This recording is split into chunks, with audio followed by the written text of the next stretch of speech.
നമസ്കാരം. മലയാളി വാർത്തയിലേക്ക് സ്വാഗതം. സർ നമസ്കാരം. നമസ്കാരം. സർ, നമ്മുടെ CPM നേതാവായിട്ടുള്ള MM മണി സർ, അദ്ദേഹത്തിന്റെ പല പ്രസംഗങ്ങളും സത്യം പറഞ്ഞ പാർട്ടിക്ക് ഒരു പേടിയാണ്.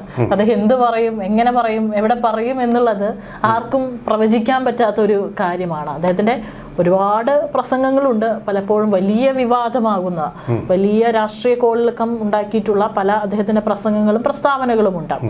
ഏതായാലും ഇപ്പോൾ ഏറ്റവും ഒടുവിൽ ഒരു കാര്യം പറഞ്ഞിരിക്കുന്നത് ഇപ്പോൾ മാധ്യമങ്ങളിലൊക്കെ പുറത്തു വരികയാണ്. അതായത് SFI നേതാവായിട്ടുള്ള അഭിമന്യുവിന്റെ കൊലപാതകം എല്ലാവർക്കും അറിയാം കേരളത്തിൽ സംഭവിച്ചിട്ടുള്ളത്. അന്ന് അദ്ദേഹം ഇപ്പോൾ കൊലപാതകവുമായി ബന്ധപ്പെട്ട് ഇത്രയും ഇപ്പോൾ വർഷങ്ങൾ കഴിഞ്ഞിട്ടാണ് അദ്ദേഹം ഒരു പ്രതികരണം നടത്തുന്നത്. അദ്ദേഹം പറയുന്നത് അന്ന് അഭിമന്യുവിനെ കൊലപ്പെടുത്തിയ അല്ലെങ്കിൽ ആ കൊലപാതകം നടന്നിട്ടുള്ള കോളേജ് എറണാകുളം മഹാരാജാസ് ആണ്. അന്ന് അത് എറണാകുളത്തായി പോയി, ഇല്ലെങ്കിൽ വെച്ച് പൊറപ്പിക്കില്ലായിരുന്നു ഒരുത്തനെയും എന്ന് പറഞ്ഞുകൊണ്ട് ഒരു കൊലവിളി ആണ് അദ്ദേഹം നടത്തിയിരിക്കുന്നത്. ഇപ്പൊ എന്തുകൊണ്ടാണ് ഇപ്പോൾ ഈ ഒരു സാഹചര്യത്തിൽ ഇപ്പോൾ ഇത് പറഞ്ഞുകൊണ്ട് അദ്ദേഹം രംഗത്ത് വരുന്നത്?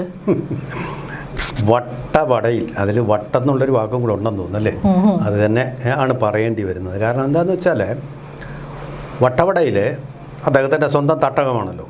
അവിടെ കഴിഞ്ഞ ദിവസം അഭിമന്യുവിൻ്റെ അതിക്രൂരമായിട്ടുള്ള ക്രൂരമായ ഒരു മരണത്തിൻ്റെ വാർഷിക ദിനം ആചരിക്കുന്നതിനിടയിൽ ആണ് അദ്ദേഹം ഈ വാക്കുകൾ പറഞ്ഞത്.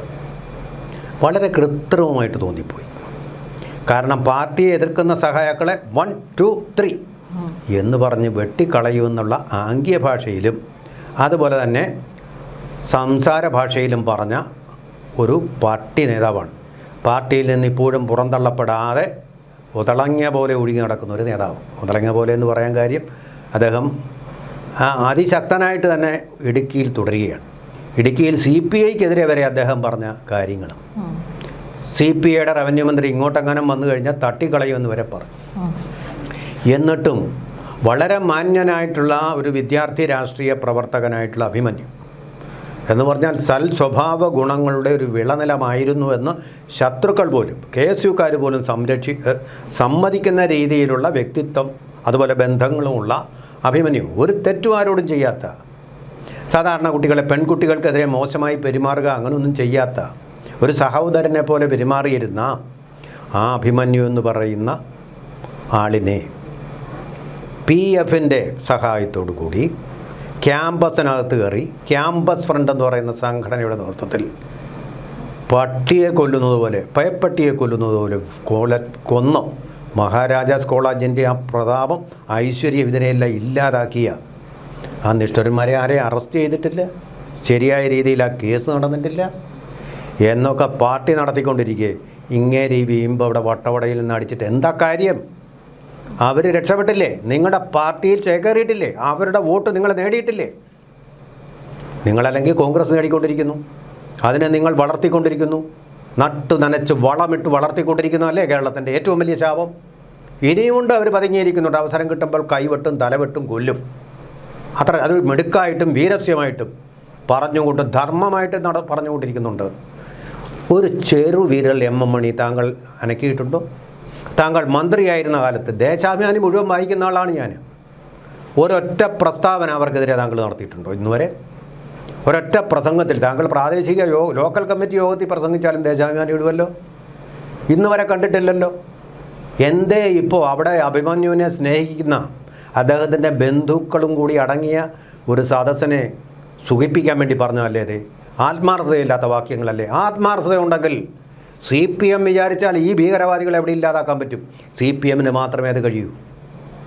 CPMന് മാത്രമേ നിശ്ചയദാർഢ്യത്തോടുകൂടി, ഇച്ഛാശക്തിയോടുകൂടി ആ പരിപാടി നടത്താൻ കഴിയും. നിങ്ങൾ വേണ്ടെന്ന് വെച്ചിട്ടാ PFനെ നിരോധിച്ചു കഴിഞ്ഞപ്പോൾ അവരുടെ സ്വത്തുക്കൾ കണ്ടുകെട്ടണമെന്ന് പറഞ്ഞപ്പോൾ നിങ്ങളുടെ മുഖ്യമന്ത്രി എന്താ ചെയ്തത്? പതുക്കെ മതി, അത് പാവങ്ങളല്ലേ എന്നല്ലേ പറഞ്ഞത്? എന്തേ MM മണി, നിങ്ങളൊരു തിരുത്തൽ ശക്തിയാണെങ്കിൽ പാർട്ടിയിൽ അത് തിരുത്തിയില്ല. VS അച്യുതാനന്ദൻ അവിടെ മല കയറിയപ്പോൾ, മൂന്നാർ മലകളിലേക്ക് കയറി ബുൾഡോസറുമായിട്ട് പോയി നശിപ്പിച്ച് കളഞ്ഞപ്പോൾ ഇങ്ങോട്ട് കയറി വന്നാൽ വെട്ടുമെന്നല്ലേ നിങ്ങൾ പറഞ്ഞത്? അങ്ങനെ ഒരു തിരുത്തൽ ശക്തിയായിരുന്നല്ലോ നിങ്ങൾ. പിണറായി വിജയൻ ഇവരോട് സൗമ്യമായിട്ടുള്ള ഒരു സമീപനം സ്വീകരിച്ചപ്പോൾ, മൃദു സമീപനം ഈ തീവ്രവാദത്തോട് സ്വീകരിച്ചപ്പോൾ നിങ്ങളെന്താ മിണ്ടാട്ടമില്ലാത്ത മനുഷ്യനായിട്ട് നിന്നത്? ഇപ്പം ഇവർ ഈ വാച ഓടിച്ചിട്ട് എന്താ കാര്യം? കേരളത്തിൽ മുഴുവൻ ഈ ഒരു പ്രസ്ഥാനത്തിനെതിരെ പറയേണ്ട ആളാണ് നിങ്ങൾ. അതിന് ധൈര്യമുള്ള ആളാണ് നിങ്ങളെ പറയുന്ന ആളുമാണ്. പക്ഷേ നിങ്ങൾ പറഞ്ഞിട്ടില്ല. ഇപ്പോൾ പറയുന്നത് കൊണ്ട് അതാണ് നിങ്ങൾ പറഞ്ഞത് വാർത്തയാവുന്നത്. കാരണം മുമ്പ് പറഞ്ഞിട്ടില്ല, നടപടി എടുത്തിട്ടില്ല. നിങ്ങൾ രാജേന്ദ്രനെതിരെ പറയും, നിങ്ങളുടെ പാർട്ടി വിട്ടുപോയെന്ന് പറയും, അവനെ കൊല്ലുമെന്നൊക്കെ പറയും, അങ്ങേരെ ഭീഷണിപ്പെടുത്തും, തീർത്ത് കളയുമെന്നൊക്കെ പറയും, ഇല്ലേ? അല്ലാതെ എപ്പോഴാണ് നിങ്ങൾ സംസാരിച്ചിട്ടുള്ളത്? ഇവിടെ മര്യാദയ്ക്ക് തീവ്രവാദമില്ലാതെ ആരെയും കൊല്ലാതെ ജീവിക്കുന്ന ആൾക്കാരെക്കുറിച്ചല്ലേ നിങ്ങൾ പറഞ്ഞിട്ടുള്ളൂ. ഇവരെപ്പറ്റി ഇപ്പോൾ പറഞ്ഞു, നാളെ നിങ്ങളത് മറക്കുകയും ചെയ്യും. ഇതല്ലേ സംഭവിച്ചുകൊണ്ടിരിക്കുന്നത്? ഇങ്ങനല്ലേ കേരളത്തിൽ തീവ്രവാദം വളർന്നുകൊണ്ടിരിക്കുന്നത്? പ്രായപൂർത്തിയാകാത്ത പെണ്ണിനെ പോക്സോ കേസിലൂടെ ലൈംഗിക ചൂഷണം ചെയ്ത് കല്യാണം കഴിക്കുന്നതിന് മാലയിട്ട് കൊടുത്ത നിങ്ങളുടെ നേതാക്കന്മാർക്കെതിരെ എന്താ ഒന്നും പറയുന്നു? പരിപാവനമായ നെയ്യാറ്റിൻകര ശ്രീകൃഷ്ണസ്വാമി ക്ഷേത്രത്തിൻ്റെ മുമ്പിൽ വെച്ച് അല്ലേ, അവിടെ വെച്ചല്ലേ നടന്നത്? അവിടെ വെച്ച് നടത്തി കൊടുത്തപ്പോൾ നിങ്ങളുടെ മന്ത്രിമാരെല്ലാം കൂടെ പോയല്ലോ വിശിഷ്ടാതിഥികളായിട്ട്. നമ്മളൊക്കെ ഒരു വിവാഹത്തിന് വിളിച്ചാൽ ഇവർക്കൊക്കെ വരാം, അങ്ങോട്ട് ഏഴയിലകത്ത് പോലും അടക്കമില്ലല്ലോ പലപ്പോഴും. അവിടെ പോയി നടത്തിച്ചു, വിളിക്കാതെ ക്ഷണിക്കാതെ പോയിരിക്കുന്നു. നിങ്ങളല്ലേ ഇതിനെ വളർത്തിക്കൊണ്ടുവരുന്നത്? പോട്ടെ, നിങ്ങളൊരു രാഷ്ട്രീയ പൊതുപ്രവർത്തകനാണല്ലോ.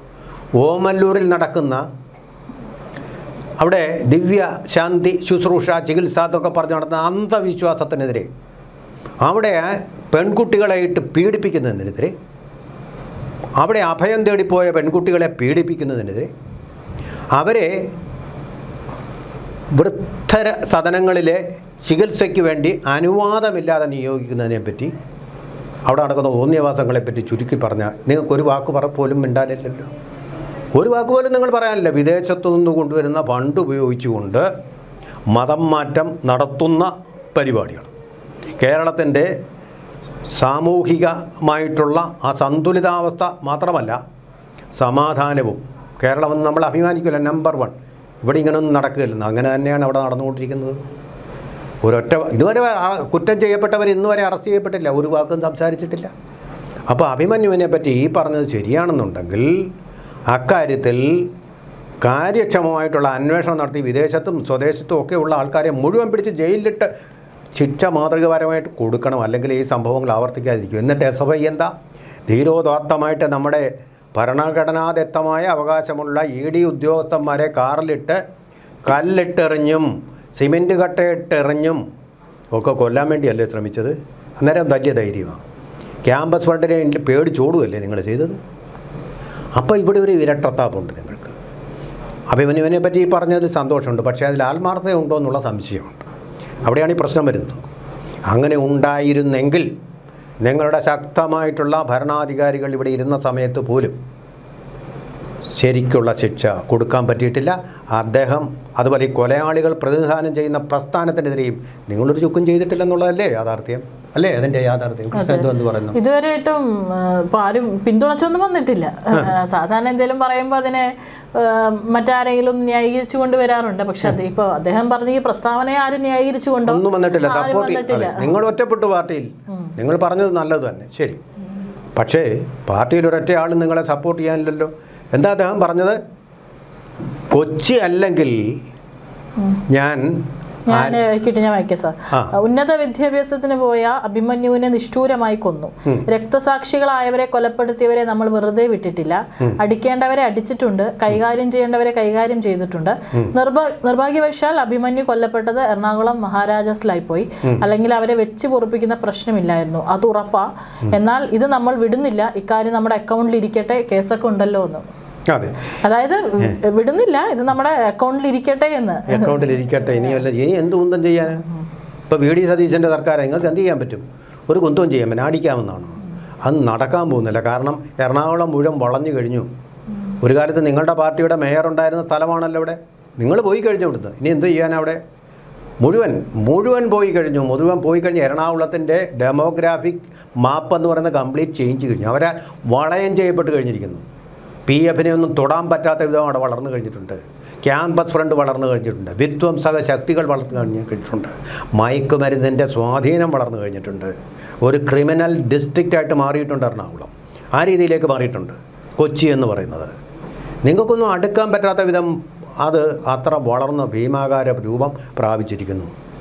മുളയിലെ നുള്ളിക്കളയാത്തത് കൊണ്ട് പറ്റിയതാണ്. നിങ്ങൾക്ക് പറ്റുമായിരുന്നു. നിങ്ങളങ്ങനെ പല പല സാമൂഹികമായിട്ടുള്ള പുരോഗമനങ്ങൾ ഇവിടെ കൊണ്ടുവന്ന പാർട്ടി തന്നെയാണ്. തീർച്ചയായിട്ടും ഉണ്ട്. പക്ഷേ ആ കാലമൊക്കെ പോയി കഴിഞ്ഞിരിക്കുന്നു. ഇപ്പോൾ വലതുപക്ഷ ശക്തികളുടെ മാത്രം ശക്തി കൊണ്ടല്ല, തീവ്രവാദ പക്ഷത്തിൻ്റെ ശക്തി കൊണ്ടാണ് ഈ വലതുപക്ഷ ശക്തികൾ വളരുന്നത്. നിങ്ങളതിനെ പ്രീണിപ്പിച്ചതുകൊണ്ടാണ് അവർ വളർന്നത്. ആ സ്ഥിതി നിങ്ങൾ തന്നെ സൃഷ്ടിച്ച ഒരു ഭസ്മാസുരനാണ്, അല്ലെങ്കിൽ ഒരു ഫ്രാങ്കൻസ്റ്റീനാണിത്. അപ്പോൾ അവിടെ ഈ വാക്കുകൾ പറയുന്നത് വ്യർത്ഥമായി പോവുകയുള്ളൂ. അർത്ഥമില്ലാത്ത വാക്കുകളായിട്ട് ഇടുക്കിയിലും മൂന്നാറിലും ഇങ്ങനെ പറന്നു നടക്കുകയല്ലാതെ ഇതുകൊണ്ടൊരു പ്രയോജനമില്ല. നേരത്തെ വേണ്ടിയിരുന്ന ഒരു കാര്യമാണിത്. വളരെ നേരത്തെ വേണ്ടിയിരുന്ന ഒരു കാര്യം ആണ് നിങ്ങളിപ്പോൾ ഇത്രയും വർഷങ്ങൾക്ക് ശേഷം പറയുന്നത്. ജീവൽ സാഹിത്യത്തെപ്പറ്റി പറഞ്ഞു പോലെ ഒരു തെറ്റായിപ്പോയിരുന്നു പിൽക്കാലത്ത് സമ്മതിച്ചതുപോലെ തന്നെ.